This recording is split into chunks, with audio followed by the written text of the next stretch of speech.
الموقع نقلنا لنفس المكان الضلمة، بيت الساحر، عشان نشوفها وهي بتعطي الساحر خصلة الشعر، ونسمعه وهو بيقول لها هنسلط عليها كيان سفلي هيسبب لها هلاوس، ومع الوقت هتتصاب بالصرع والجنون، وهيعتبروها خطر على المجتمع ويتم عزلها.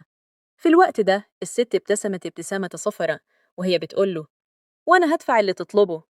بعدها المشهد مر قدامنا بسرعة، زي ما يكون شريط فيديو واحد بيخليه يجري، لحد ما رتم المشهد رجع لطبيعته، عشان نشوفها وهي بتعطيه الفلوس وبتاخد منه ورقه عليها مسحوق لونه أسود، وبيقول لها المسحوق ده مخلوط بشعرها المحروق بعد ما طحنته، وقرأت عليه التعويذة عشان أحضر قرينها اللي هيكون مكلف بالمهمة.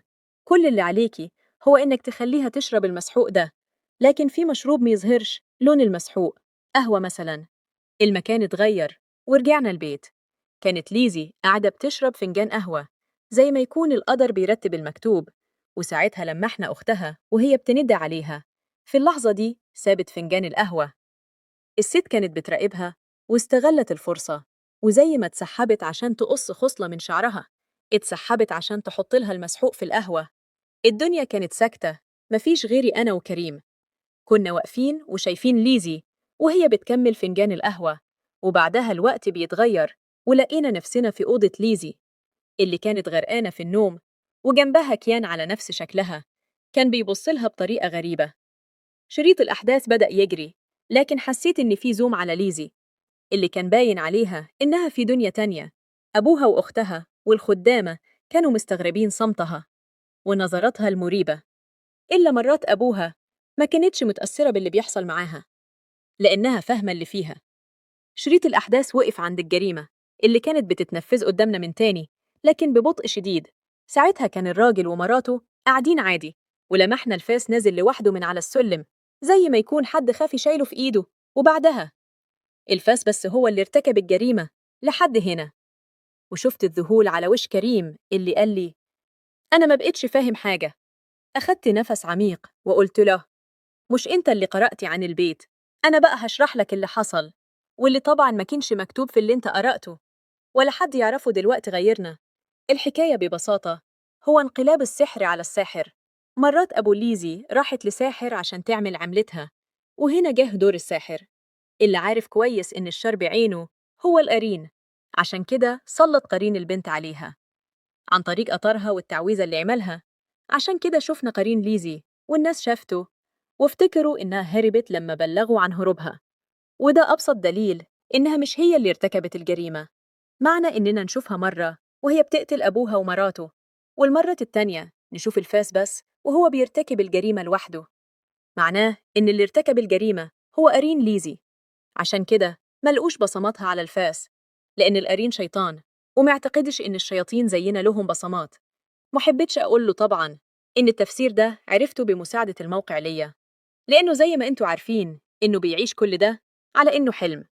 عشان كده كملت كلامي وقلت له القدر دايماً بيفرض رأيه، ومهما طال طريق الباطل الحق بينتصر في النهاية.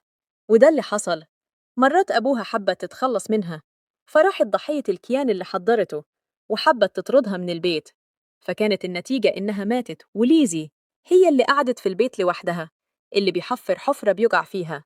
أي نعم أبوها راح في الرجلين، لكن ما تنساش إنه سبب في إنه يجلب أساس الشر للبيت، مهما كان الحسنى بتخص والسيئة بتعوم. بعد اللي حصل رجعت أوضتي، الوقت كان متأخر. كنت بفكر في تسلسل الأحداث العجيب اللي بدأت من القهوة المريبة اللي شربناها الصبح، والقهوة اللي شربتها مع أمي، والقهوة اللي كان الراجل ومراته بيشربوها قبل ما يتقتلوا، واللي برضو اتحط فيها المسحوق اللي ليزي شربته. لحد هنا ولقيت كالعادة تليفوني بيرن عشان ألاقي كريم بيتصل بيا. فتحت التليفون ورديت عليه وقلت له إيه يا ابني، عاوز إيه؟ فنجان القهوة اللي شربناه الصبح رغم إنه معفن لكن مخليني صاحي لحد دلوقت. ما هم بيجيبش نتيجة غير الحاجة المعفنة. حاول تنام يا ابني. هحاول. أشوفك الصبح في الجامعة إن شاء الله. بعد ساعة من المكالمة لقيته بيرن تاني، ولما رديت عليه حكالي تفاصيل اللي شفته في الرحلة. عرفت ساعتها إن الموقع خلاه يحلم بكل اللي شفناه هناك. بعدها قفلت معاه المكالمة وقلت خلاص هنام، لكن لقيت باب أوضتي بيخبط، فتحت عشان أشوف أمي اللي كانت بتقولي: أنت سهران؟ تحبي أعمل لك قهوة؟ ساعتها ابتسمت وقلت لها: شكرا يا أمي، أنا زهقت قهوة النهاردة، هحول الجزء الثالث وقبل الأخير من قصة ساكن القبور.